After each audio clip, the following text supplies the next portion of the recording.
Okay, so the rights specific to this area now, those were rights that your relatives got through the process you just described, right? Is this something to do with prescriptive rights too? Yes, it's the same thing. Okay, same thing. And so this area here where your ranch is, and how many acres do you guys consider to have grazing and water rights on? Gotcha, rights. Now, it wasn't based upon acreage, at least not acreage in the vast open lands. Okay, the way the rights were established were, and the way they worked. First of all, pretty much everybody that came here had a team of oxen, and so pretty much everybody established a small right.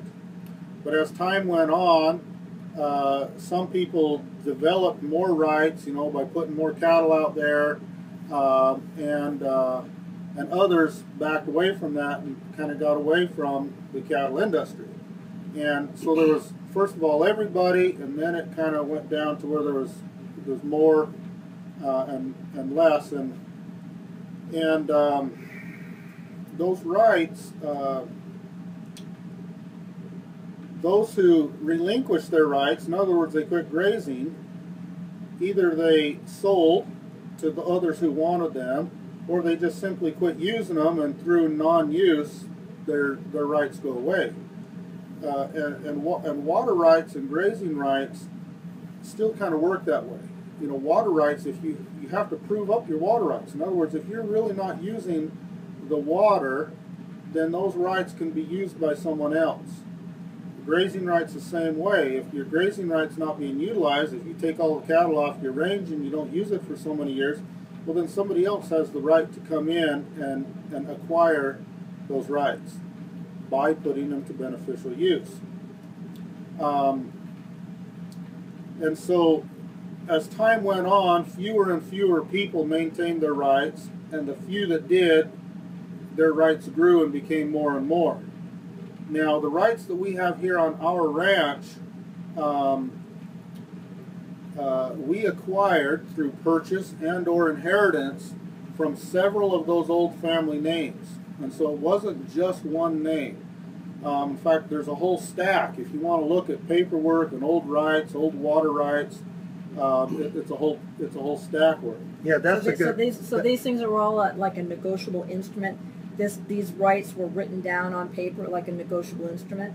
And some of them, to some degree, were. Now, again, a lot of those grazing rights, and this is how they work in the state of Nevada, and I know each state's just a little differently, but in the state of Nevada, the grazing rights are tied to the water rights.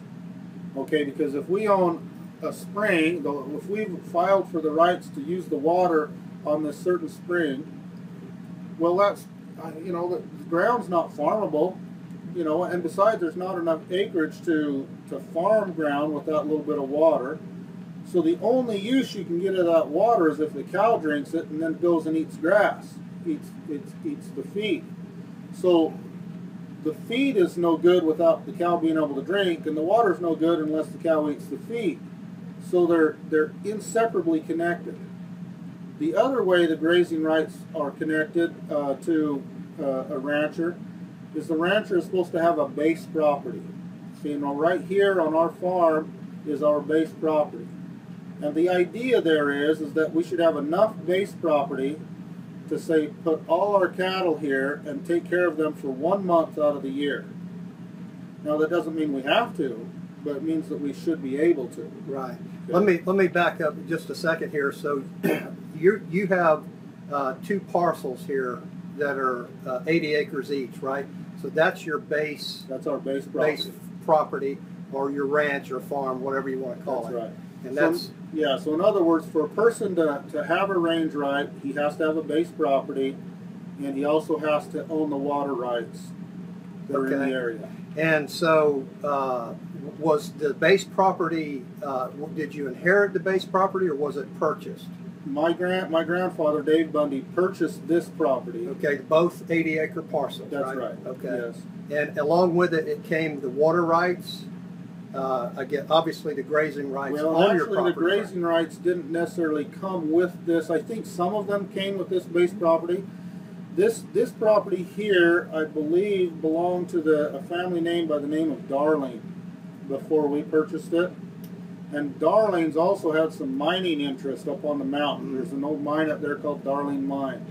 Now, I don't know all the history to the base property here, but I do know that far. The water rights our water rights are still have the name of Darling on some of the documentation. Oh, okay. Okay, but the grazing rights were also purchased. Again, some purchased, some inherited through my grandmother, some purchased by my grandfather. And when you say purchased, were they purchased from the people that had the grazing rights originally, or the government? No, somehow? no, there was no government involvement at this time. Okay. BLM did not exist. But who, when you say you have grazing rights, who decided there were a such thing as grazing rights? Well, again, the early pioneers, as they came in here, they kind of developed that process. Okay. You know, as a community. I mean, first of all, there was no. Again, it was Mexico at the time. Again, like I said, there was some grazing right. Some of that stuff I don't fully understand. Yeah. Honestly, okay. I do know that it was recognized by the Mexican government. I do know that it was recognized by the local people and the community that settled here, and that recognition. Again, back then they didn't necessarily have all the paperwork and documentation. It was more of an understanding, but it was always valid. Yeah. So it was just the people that were here just agreed as a whole that somebody could have grazing rights on a certain piece of property or a range type thing. Okay. Now let me ask a question too while we're interrupting you here. So, if somebody wanted to come out and buy, you know, acreage here, like just raw land, okay, they wouldn't necessarily, that land, would it or would it not come with grazing and water rights on it? It seems to me that grazing and water rights are a separate.